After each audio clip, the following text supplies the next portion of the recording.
தமிழ்நாட்டில் இருக்கக்கூடிய அத்தனை ஈச் அண்ட் எவ்ரி ஃபேமிலியும் நோய் நொடி இல்லாம சந்தோஷமா வாழணும், அவங்களுக்கு வருமானத்தையும் கொடுக்கறதுக்காக தான் சார் இந்த ஆவாஸ் உங்களுக்கு கொடுத்துருக்கேன்.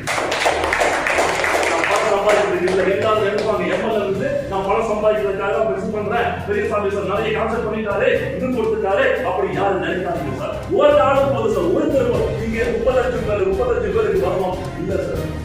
மனசால புரிச்சு சந்தோஷமா ஏற்றுக்கிட்டு நான் இந்த பிசினஸ் பண்றேன் சார், நானும் உங்க கூட இருக்கிறேன் சார், யாரு நினைக்கிறாங்களோ அவங்க மட்டும் இந்த பிசினஸ் பண்ணலாம் சார். யாரையும் கட்டாயப்படுத்தாதீங்க. நீங்க பணம் வாங்க சார், அது பண்ணித்தாரு, இது பண்ணித்தாரு, இப்படி பண்ணித்தாரு, அப்படி பண்றது சொல்லாதீங்க சார். மனசுக்கு இஷ்டப்பட்டு மற்றவங்களோட வாழ்க்கை நல்லா இருக்கணும், என் நண்பரோட வாழ்க்கை நல்லா இருக்கணும், குடும்பத்தோட வாழ்க்கை நல்லா இருக்கணும், என் நண்பரோட வாழ்க்கை நல்லா இருக்கணும், அப்படி ஒரு ஆளோட வாழ்க்கை நம்ம நோய் நோய் இல்லாம வாழ்க்கை பொருட்கள் கொடுத்தீங்கன்னா அதுல கிடைக்கக்கூடிய வாழ்க்கை இருப்பாங்க சார். கடவுள் கொடுத்த பணம் சார், சந்தோஷமா இருக்கணும் சார்.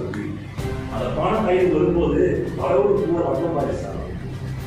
பல கான்செப்ட்ல போயிட்டு 24 சார் சொன்ன மாதிரி காயின் பேஸ்ட் கம்பெனி அதெல்லாம் போய் பைக்ல போக முடியல, கார்ல போக முடியல, பஸ்ல போக முடியல, அங்க போன பிரச்சனை, எங்க போன பிரச்சனை.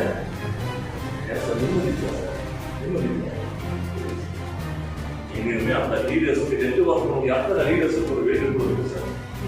நல்லது பண்ணுங்க சார், நல்லது செய்யுங்க சார். இது வரைக்கும் நீங்க என்ன சொல்லி பண்ணிருக்கீங்களோ அத்தனை பிரதிநிதி எது இதுதான். இது பண்ணா போதும். எவ்வளவு தப்பு பண்ணிருக்கீங்களோ முன்னாடி, எத்தனை பேரோட கஷ்டத்தை நீங்க வாங்கிருக்கீங்களோ அது தானியாயிடும். புரியுதா?